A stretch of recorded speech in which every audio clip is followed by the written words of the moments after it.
That's not possible. I eat healthy.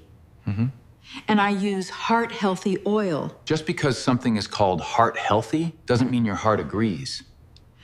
I don't understand, doctor. Do you know there's something in your kitchen right now?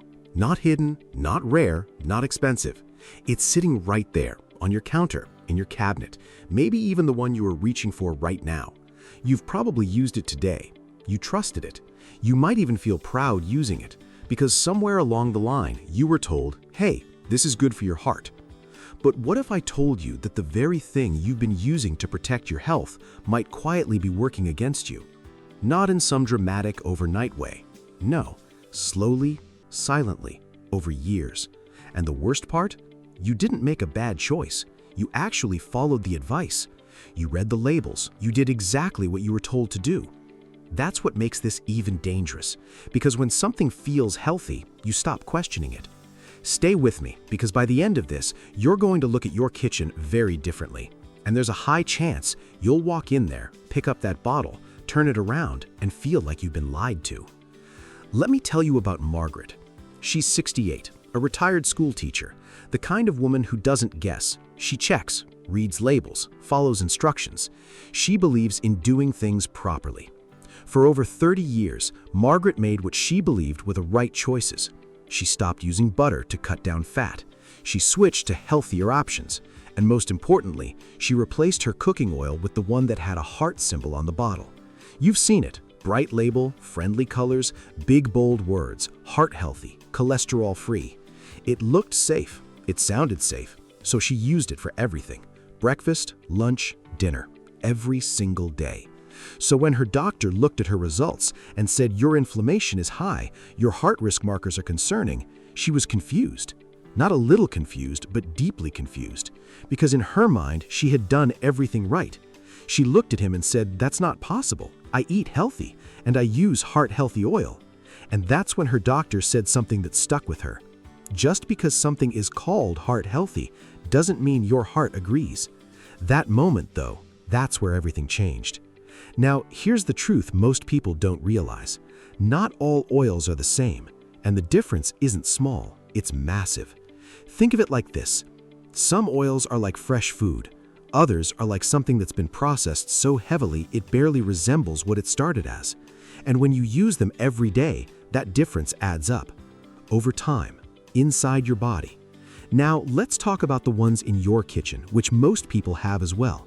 I'm talking about the vegetable oil, the canola oil, the sunflower oil, the soybean oil, as well as the corn oil. They all sound harmless, right? Some even sound healthy. But here's what most people don't know. These oils do not come out of food the way you think. They're heavily processed. We're talking about extremely high heat, chemical extraction, refining, deodorizing. Yes, deodorizing. But why deodorizing, you ask? Because in their natural state, they smell terrible. That alone should make you pause. But here's the bigger issue. These oils are extremely high in something called omega-6 fats. Now, omega-6 isn't bad by itself. Your body actually needs some. But here's the problem. You're not getting just some. You're getting flooded with it.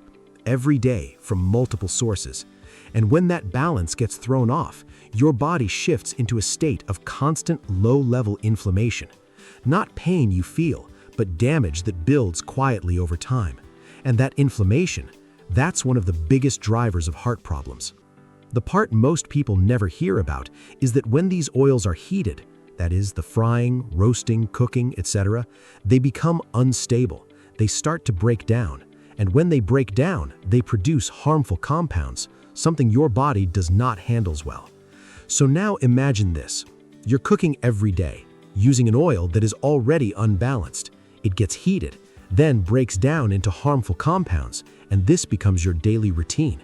That's exactly what Margaret was doing, for years, without knowing. But here's the part most people miss. Not all fats are bad. In fact, some are incredibly beneficial, and your body actually depends on them. The difference is in the type and how they're made. Some oils are stable, naturally extracted. They've been used for thousands of years and supported by real-world outcomes, not just marketing. And once you understand these, everything starts to make sense. Now, let's talk about the heart-friendly oils. Oil number 1, the one people underrate. The olive oil. Not the light version, not the overly processed kind. The virgin olive oil, the real one. The one people treat like it's just for salads. That's where most people get it wrong, because this oil isn't just for special meals. It's one of the most powerful everyday tools you can use. You've probably heard this before.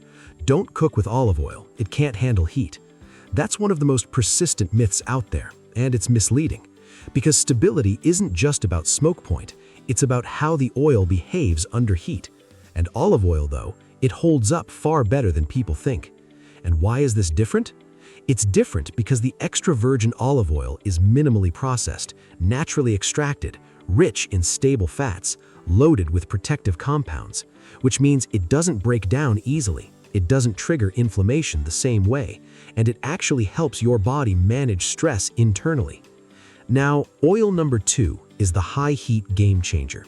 Now, let's talk about cooking at high heat. Frying, grilling, searing, the kind of cooking most kitchens do without thinking twice. Most common oils struggle here. They break down, they oxidize, they change under heat in ways your body doesn't benefit from. But there's one oil that handles this better than most people expect: the avocado oil. Now, before you assume this is just another superfood trend, slow down. This one has a very practical advantage.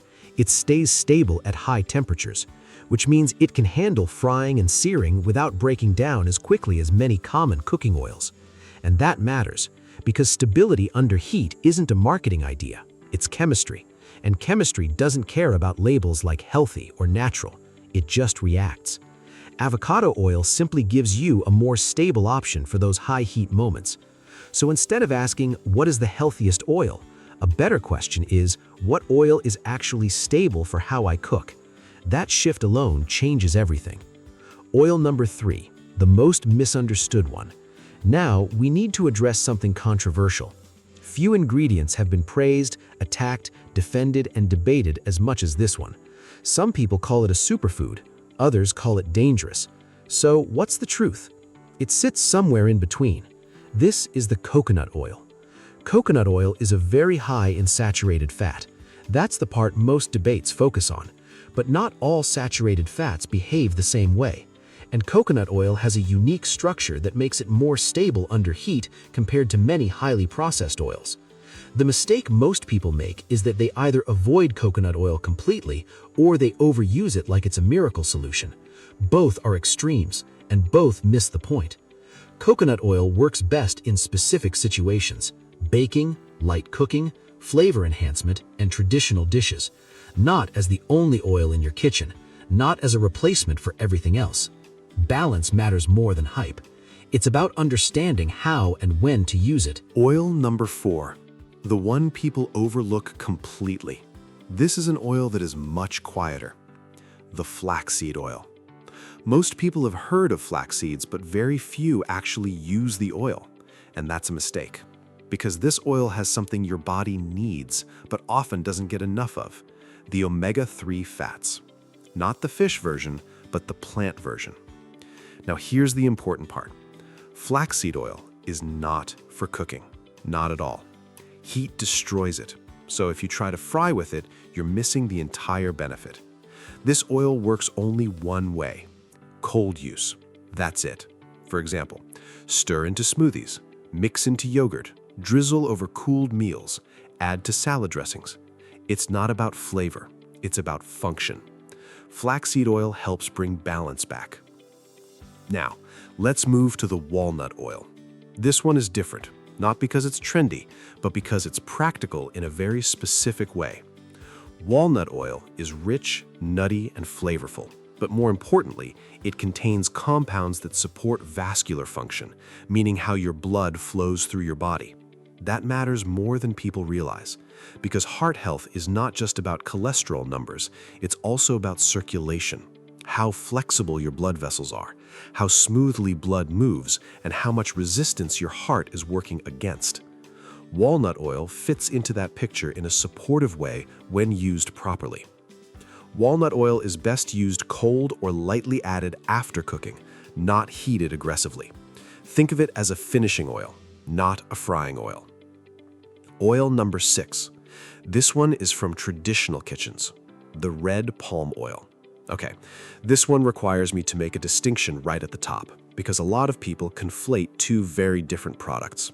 There is palm kernel oil, the highly refined, bleached, industrially processed oil used in biscuits, margarine, and processed foods everywhere. That oil is high in saturated fat and has essentially zero nutritional value. And then there is unrefined red palm oil, a completely different product with a completely different nutritional profile, used in West African and Southeast Asian traditional cuisines for thousands of years. The one we're talking about today is the red one, and it's extraordinary. The vitamin E concentration that scientists can't stop talking about.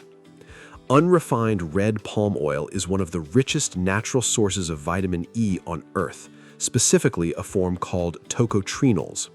You may have heard of tocopherols. That's the standard form of vitamin E in supplements. Tocotrienols are the lesser-known cousins, and researchers are increasingly convinced they're dramatically more potent for cardiovascular protection.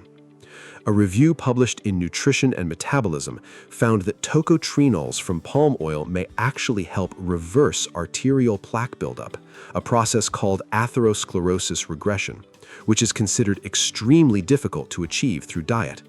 That's not a small claim. If you've been told your arteries are hardening or that you have early plaque buildup, this research is worth paying attention to. The beta-carotene factor. Red palm oil gets its color from an extraordinary concentration of beta-carotene, roughly 15 times more than carrots per unit weight. Beta-carotene is converted by your body into vitamin A, which is essential for immune function, cell growth, and for maintaining the health of the lining of your arteries. How to use it? Use in West African dishes, stews, soups, rice dishes. It's the base of authentic jollof rice. You can add to smoothies in small amounts. You won't taste it, but you get the tocotrienols. You can drizzle over popcorn instead of butter. Genuinely delicious. You can use in baked goods to add a richness and subtle golden color. Just remember that, like everything else here, it's not about excess, it's about context. Because when used blindly, it becomes just another fat source. Oil number 7. The ancient one most people forget. The sesame oil. This is one of the oldest cooking oils in human history, used across Asia, the Middle East, and parts of Africa for thousands of years. And unlike many modern oils, it didn't become popular because of marketing. It stayed popular because people kept using it. Why? Because it adds flavor, and it works well in cooking. Sesame oil comes in two main forms, the light oil for cooking and the toasted oil for finishing. The toasted version is strong, aromatic, and used at the end of cooking, not the beginning. Just a few drops can completely change a dish. But beyond flavor, sesame oil also contains natural compounds that have been studied for their role in supporting cardiovascular health. At this point, it's easy to feel overwhelmed with all these oils. 7 oils with different uses and different roles. Here's what I want you to take from today's video. Heart healthy is not a marketing claim on a yellow bottle. It's a measurable, real outcome that comes from making consistently better choices. And one of the most impactful, most underestimated of those choices is the fat you cook with every single day. You don't need to overhaul your entire diet overnight. Start with one swap. Replace your canola or vegetable oil with extra virgin olive oil. That's it. Start there. Then add a tablespoon of flaxseed oil to your smoothie or breakfast. Then try walnut oil in your salad dressing. Each small change compounds. Each one gives your body something it has been asking for. Margaret didn't transform her health through some expensive medical intervention or extreme protocol. She walked into her kitchen, looked at the things she was using every day, and made better choices. You can do exactly the same. If this video helped you, share it with someone you love, because chances are they have a bottle of vegetable oil sitting in their kitchen right now, thinking it's doing them a favor. Hit the like button. It genuinely helps this channel reach the people who need this information. Subscribe if you're not already, and make sure your notifications are on. I'll see you in the next one. Take care of yourselves.